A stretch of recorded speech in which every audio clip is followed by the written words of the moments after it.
Saudara-saudariku yang terkasih, pada hari ini Jumat 12 September 2025,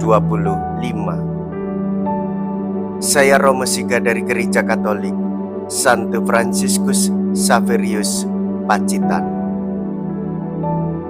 Dalam nama Bapa dan Putra dan Roh Kudus. Amin.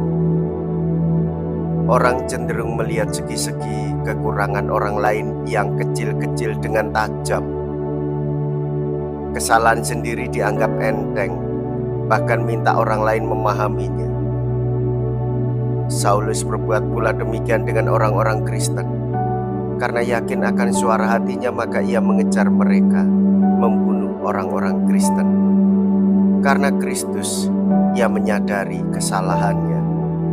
Kini sikapnya menjadi longgar, sebab ia mengalami memperoleh belas kasih, bahkan dari mereka yang dulu dikejar-kejarnya. Mungkinkah seorang buta membimbing orang buta? Mea culpa, mea culpa, mea maxima culpa. Saya berdosa, saya berdosa, saya sungguh berdosa.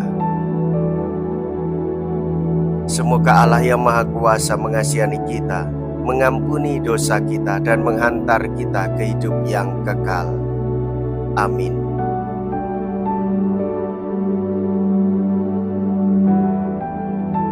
Marilah kita berdoa. Allah Bapa Maha Rahim, Engkau amat sabar dan amat longgar belas kasih-Mu. Semangatilah kiranya kami dengan Roh-Mu, agar dapat saling memaafkan. Dengan pengantaraan Yesus Kristus Putra-Mu Tuhan kami, yang hidup dan berkuasa, bersama dengan Dikau dalam persatuan Roh Kudus, Allah sepanjang segala masa. Amin.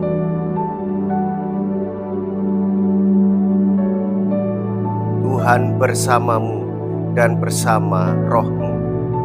Inilah Injil suci menurut Lukas. Dimuliakanlah Tuhan. Lukas bab 6 ayat 39 sampai dengan ayat 42.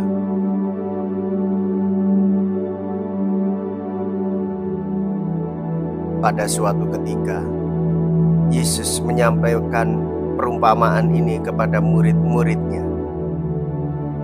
Mungkinkah seorang buta membimbing orang buta? Bukankah keduanya akan jatuh ke dalam lubang? Seorang murid tidak melebihi gurunya, tetapi orang yang sudah tamat pelajarannya akan menjadi sama dengan gurunya.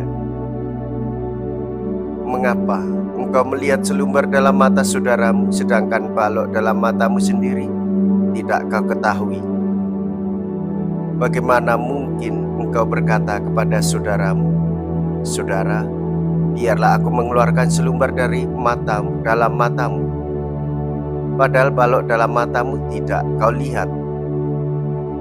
Hai orang munafik, keluarkanlah dahulu balok dari matamu, maka engkau akan melihat dengan jelas untuk mengeluarkan selumbar itu dari mata saudaramu. Demikianlah sabda Tuhan. Terpujilah Kristus.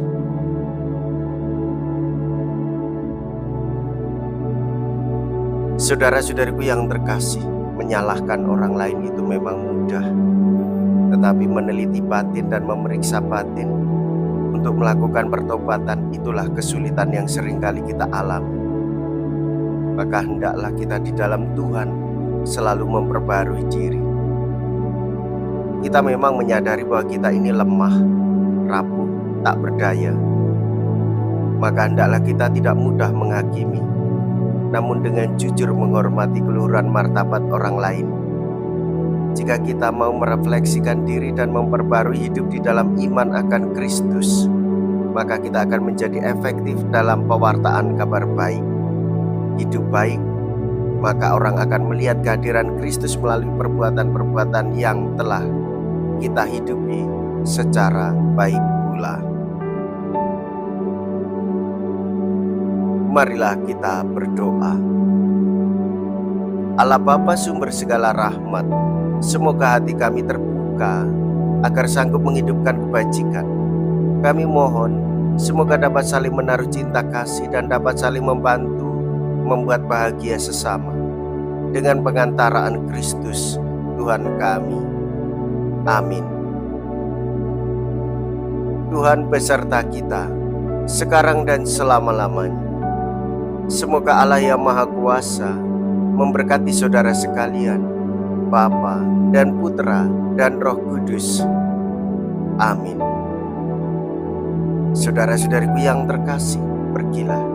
Ibadah sabda sudah selesai. Syukur kepada Allah.